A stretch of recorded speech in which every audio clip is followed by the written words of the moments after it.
crack habit. I've talked to them and asked them why they're there, because every single day people just pass them by. They don't care. I mean, they're standing there, they're hurting, they need help, but my community won't do a thing. The Salvation Army is a block away. There are churches in every corner, okay?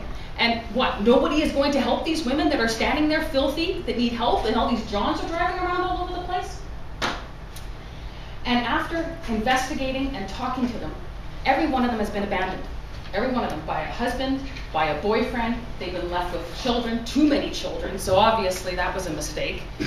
And the children are either with them or in foster homes.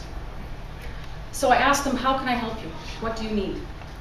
Do you want to go to rehab? Do you need a community service? Because we certainly don't need to arrest them, okay? That's unfair. That's just putting them in the hands of more abuse. And when I started that project, it got the attention of a prohibitionist journalist named John Ferry, who's decided to now change his mind about a lot of issues these days. But that attention that I thought was going to be positive, that went in the province paper, turned into the RCMP in Maple Ridge doing a sting operation and arresting about 15 or 16 of them. So I don't even know where the hell these women are. So now I've got to go find them. And, you know, it's painful for me because I think as soon as we legalize cannabis, we're going to solve a lot of problems. We can take that money in taxation and regulation, okay, and put it into programs, not just to help prostitutes, but God, our healthcare system, put it into education, put it into harm reduction programs, whatever the other vehicle is. But it's time for us to legalize. And everybody in this room, I know we're all converted, but we have to take action. And we have to talk to our local politicians and see this is where this is going.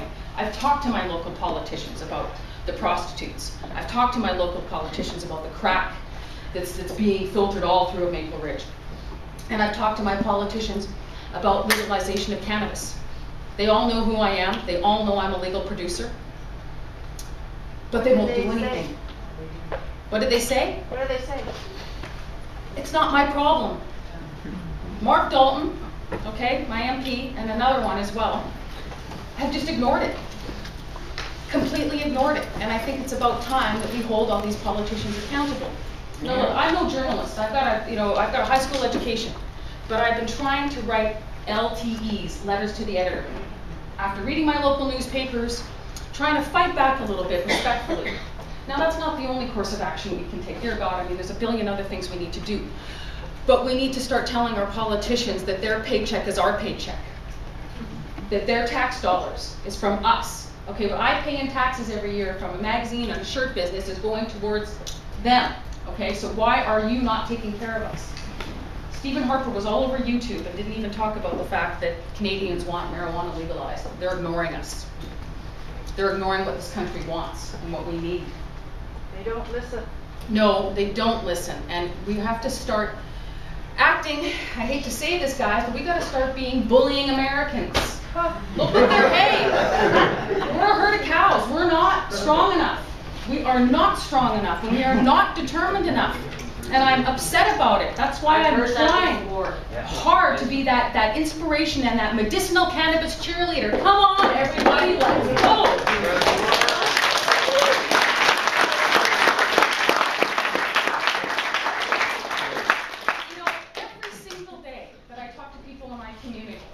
They're complaining, they're hurting financially, their children aren't getting good education, okay?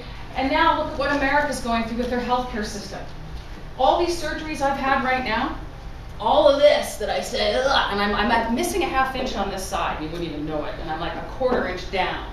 So I've got a lot to deal with. And hey, I've been back at the gym for the past 6 days on the treadmill, guys, getting back in shape.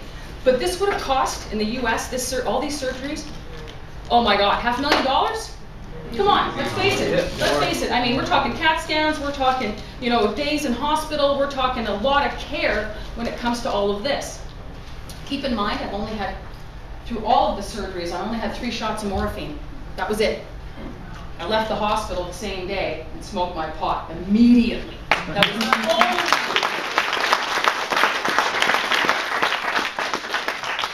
The marijuana has been the only thing to take away my pain. And I've had more pain than I've ever had in my life. I thought Crohn's disease was bad, okay, and I've been dealing with that forever. But I have no feeling in my neck. I I've lost feeling, okay? And it's a very strange situation at times. And, you know, I'm alive and I'm happy for it. Dear God, I am alive. But we do have to start taking action. And if the Americans can get marijuana on the ballot in California,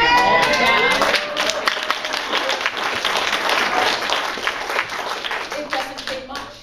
I've said a few times now, I'd like to see some sort of regulations going with our political system. I want every single politician in this country to be on a report card system, where they're only allowed to be in for a year. 1 year, just like in school. You know when we get a report card and if we fail, we get thrown back? Yeah. You don't get thrown back, you get thrown out. You get replaced.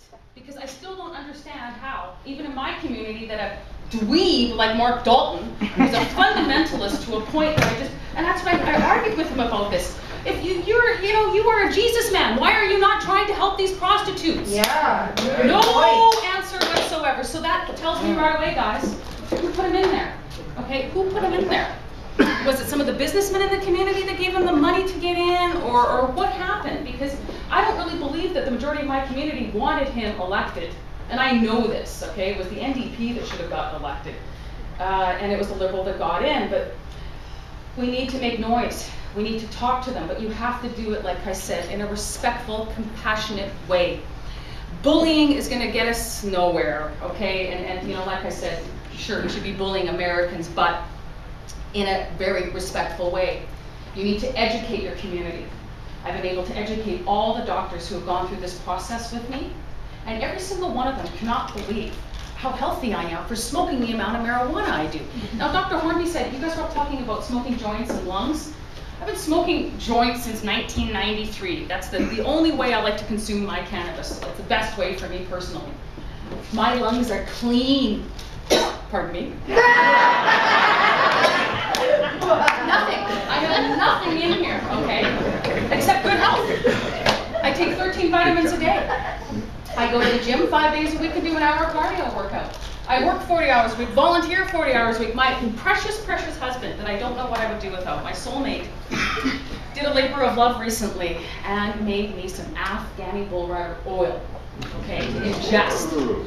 Now, this oil is very concentrated. It's a theory that by ingesting a small amount of a very concentrated oil, that you will inhibit tumor growth. And now, every single day, oh, by the way, it was 2 ounces, okay, 2 ounces of Afghani bullrider filtered, and it only made about 6 grams of oil, okay, and it was quite the labor of love, a dangerous labor of love that has to be done very, very